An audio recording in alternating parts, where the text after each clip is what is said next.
이제는 숫자가 안 나오는 기업은 스토리 갖고 되는 건 안 되는 거예요. 지금 철저하게 숫자를 봐야 되는데 다들 매크로 얘기만 하고 있어요. 성장 없는데 그냥 성장주란 면목으로 특히 국내에서 최근에 굉장히 저희 장외에서 고평가되었던 기업들 굉장히 힘들어지지 않을까요? 내년 1분기 정도면 어느 정도 펀더멘탈한 어떤 그런 변곡점은 나올 것 같거든요.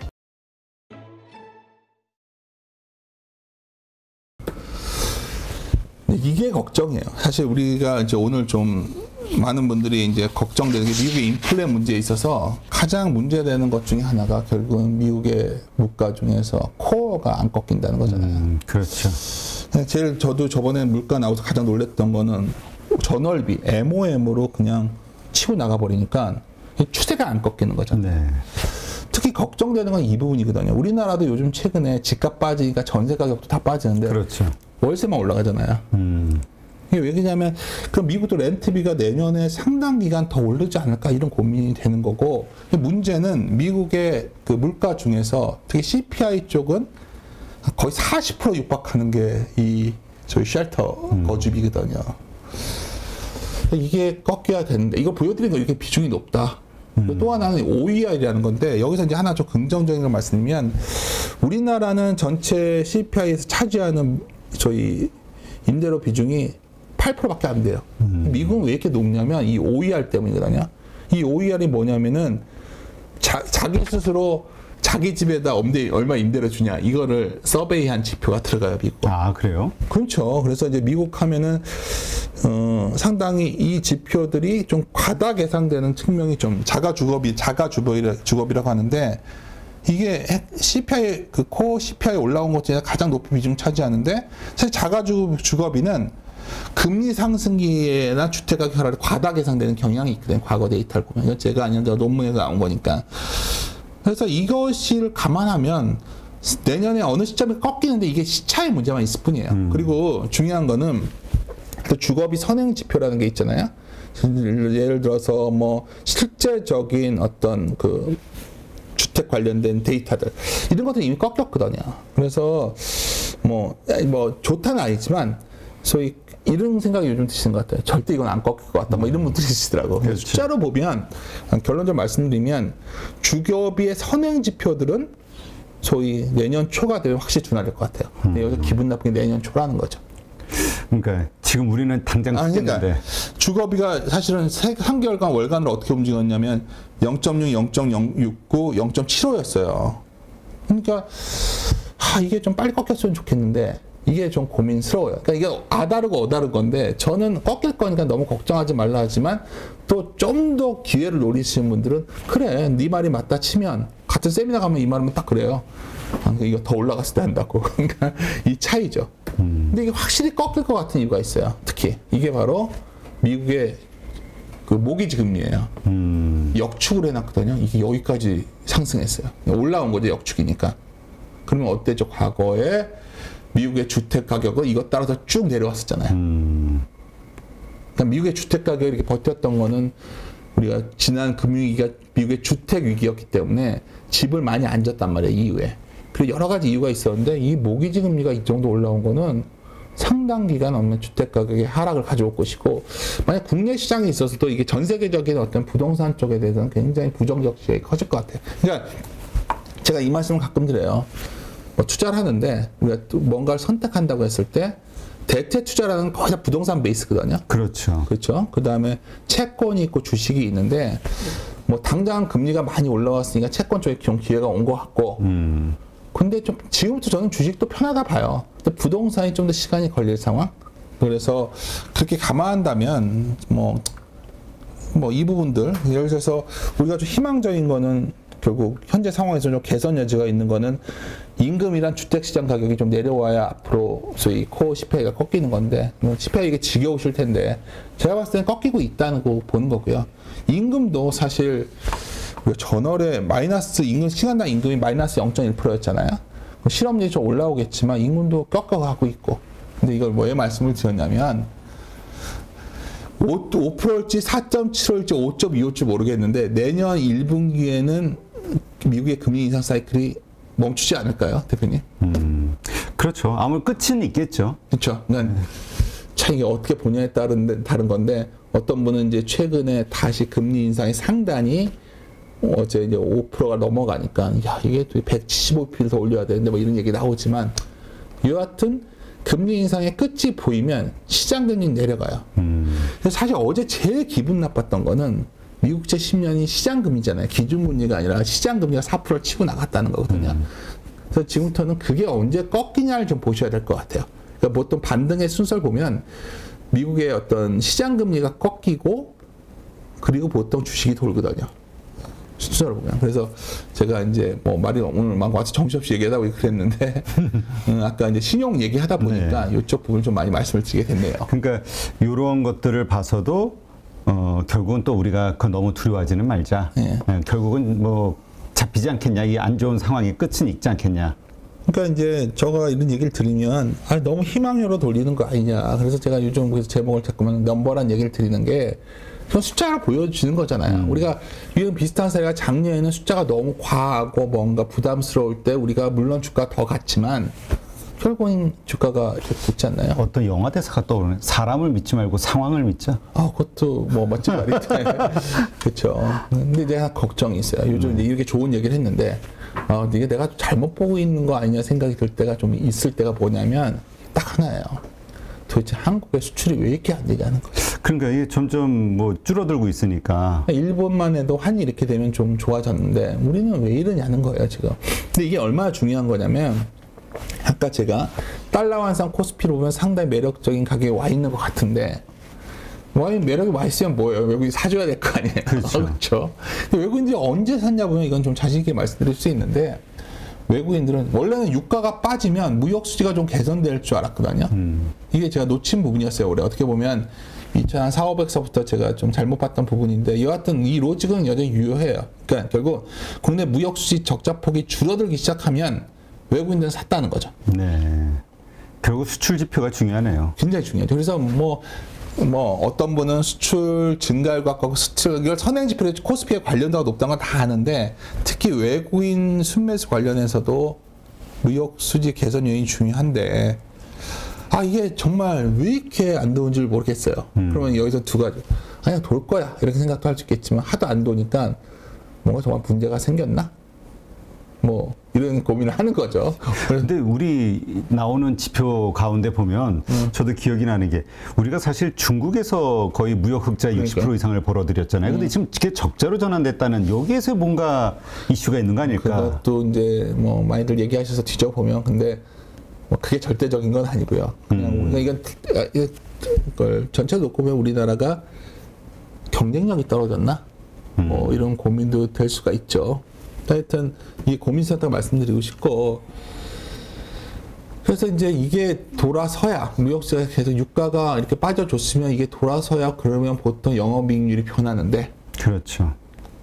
이게 안 나오니까 우리나라 영업이익률이 더 떨어질 수가 있는 거죠. 그러니까 시장에서는 주가라는 거는 EPS 곱하기 PR인데 PR적인 요소는 많이 반영된 것 같아요 지금은. EPS가 흔들리면 어떡하지? EPS가 적자까지 가면 이익이 적자로 가면 부기 훼손되는 거예요. PBR이 흔들리는 거. 그렇죠. 이게 다 연결돼 있잖아요. 그래서 이 부분이 좀 굉장히 중요한 포인트가 돼요. 근데 이제 여기서 이제 딱 나오는 게 드디어 이제 반도체죠. 일단 반도체를 어떻게 보냐를 놓고 이제 굉장히 고민이 되는데 특히 이제 이게 2분기 말 기준이거든요. 2분기 말 기준으로 반도체 재고 일수가 9.5주가 됐더라고요. 우리 반도체 담당자의 자료에서 가져온 거예요. 네. 과거에는 한 5주 정도였는데 그러면 이게 2분기 말이에요. 그러면 3분기 말은 어떨까요? 한 11주 정도 되지 않을까요? 그러니까 이게 지금 오늘 공교롭게도 아침에 IT 기업들에 대한 여러 가지 실적 악화 및 자금 조달 악재가 나왔던 배경은 전반적인 재고가 상당히 문제되는 곳들이 다 IT 쪽이죠, 지금. 그렇죠. 그럼 이거를 내는 방법이 뭐죠? 이걸 어떻게 해야 재고를 해소할까? 이게 더 올라올 텐데. 이게 꺾여야 되는데, 이걸 하려면 사실 다음과 같은 게 있어야 돼요. 첫째, M2 증가율, 매크로하게 보면 M2 증가율 변곡점. 여기도 아마 반도체 담당자들 오면 맨날 M2 증가율 얘기할 거예요. 두 번째는 메모리 반도체 업체들이 적극적으로 가동률을 조정한다. 가동률을 조정한다는 건 다른 말로 하면 캐펙스 컷을 하는 거예요. 그러니까 영어를 써서 좀 근데 캐펙스 컷이라고 하는데 보통 설비트가 줄이는 거죠.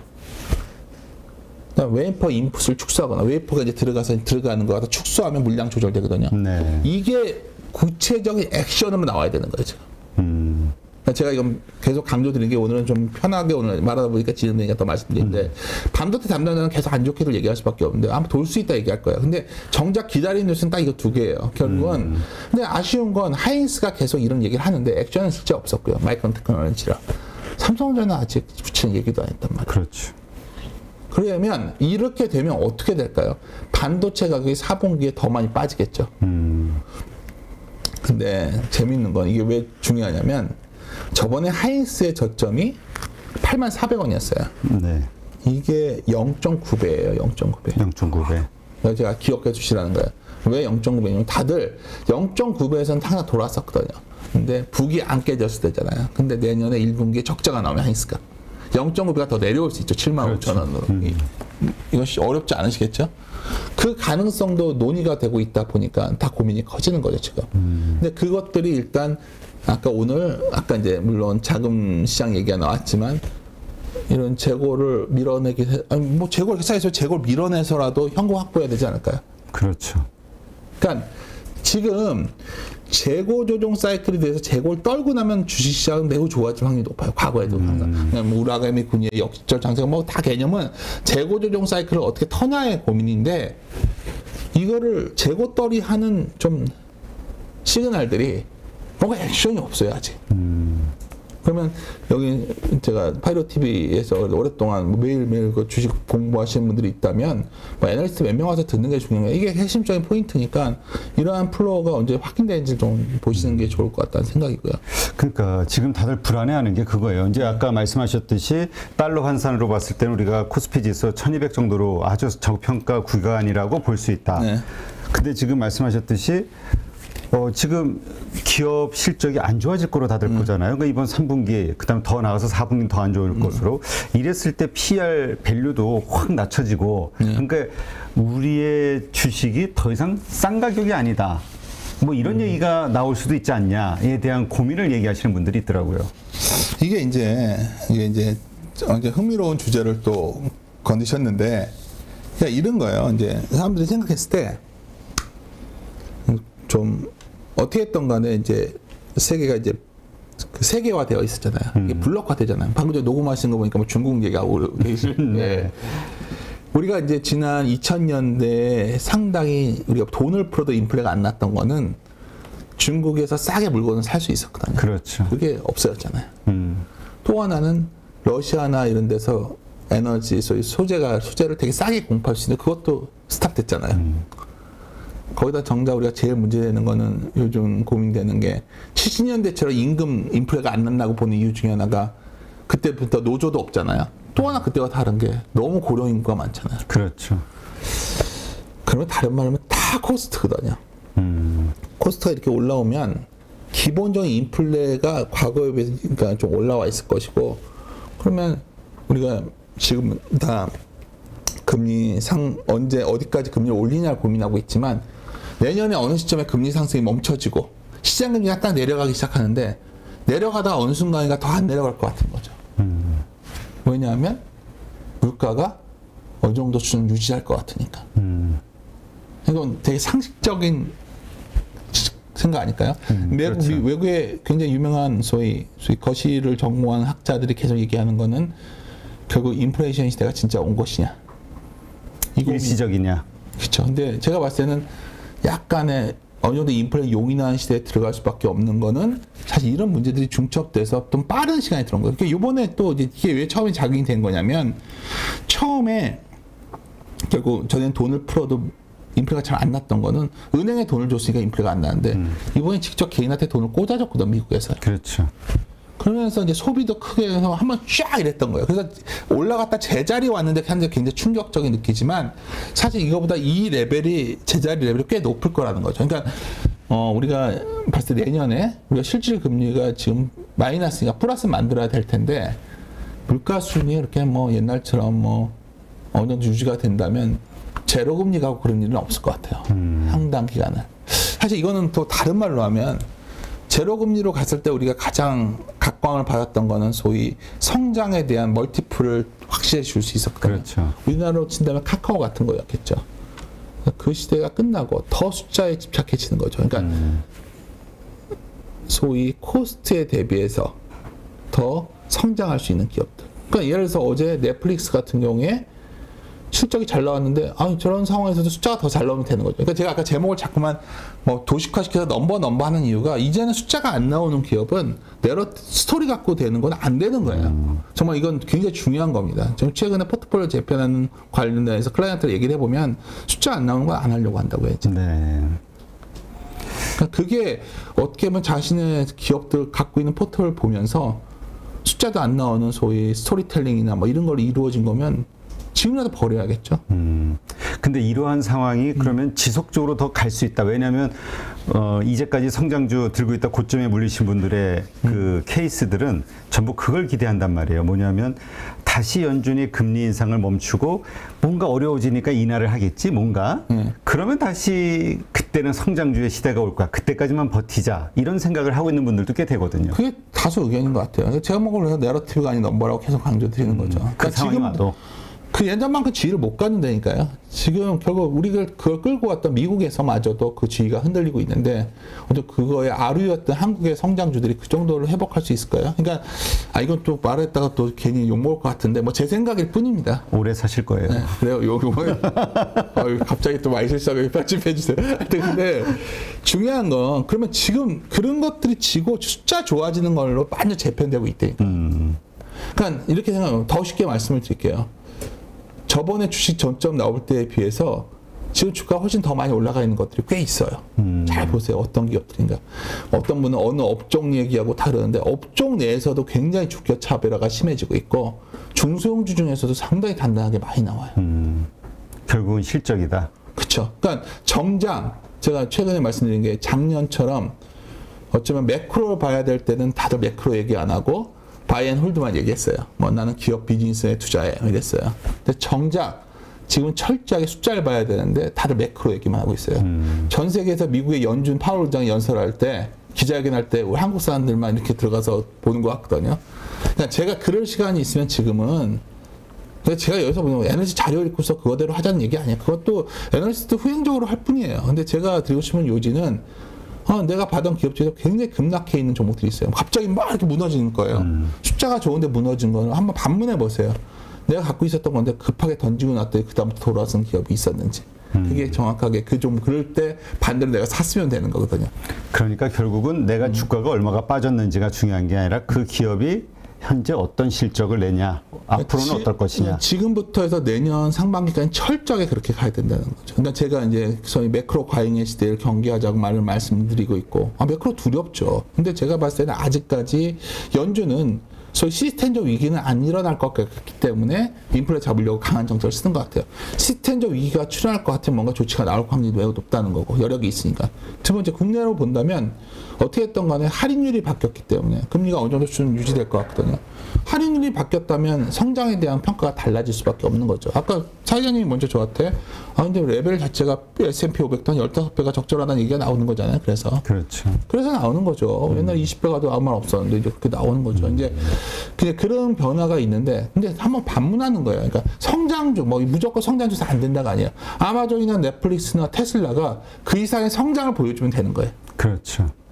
근데 성장 없는데 그냥 성장주란 면목으로 특히 국내에서 최근에 굉장히 저희 장외에서 고평가되었던 기업들 굉장히 힘들어지지 않을까요?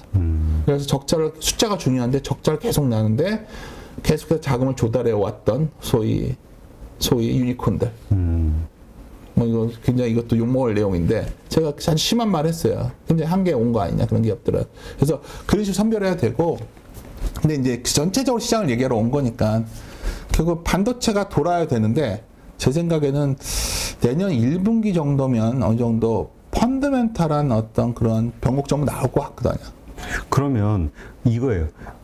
대부분 1분기 뭐 DDR5에 대한 기대감도 있고 뭐 이거저런 것들 때문에 1분기는 좋아지지 않을까. 그러면 그 좋아진다는 전제로 보통 6개월은 선반영 한다면 그러니까 지금부터 좋아지는 거냐 주가는. 그래서 저번에 8만원부터 산 사람들이 나온 것 같는데 그렇죠. 그거예요. 뭐 근데 뭐 편하게 오늘 말하니까 저도 편한데 이제 뭐 밥 먹고 사는 얘기예요. 야씨 0.9배에서는 될 것 같은데 사는 거예요. 근데 문제는 10만 원 넘긴 만만치 않아 보이는 거죠. 그 호가 자체도. 그러니까 그게 고민인 거예요. 0.9배는 사겠는데 야 10만 원 넘어가기에는 소위 나머지가 안 받쳐주는 거죠. 그러면 이 땅에서 뒤져봐야 돼. 그럼 뭘 봐야 되냐? 결국 이게 반도체 섹터라는 거는 기본적으로 매크로 섹터예요. 이게 보여드릴게요. 유동성 증가 이런 반도체 보면 요새 서점에 반도체 애널리스트들이 책을 썼더라고요. 그래서 저도 사서 봐요. 보면 똑같 맨날 나오는 그림이 이거예요.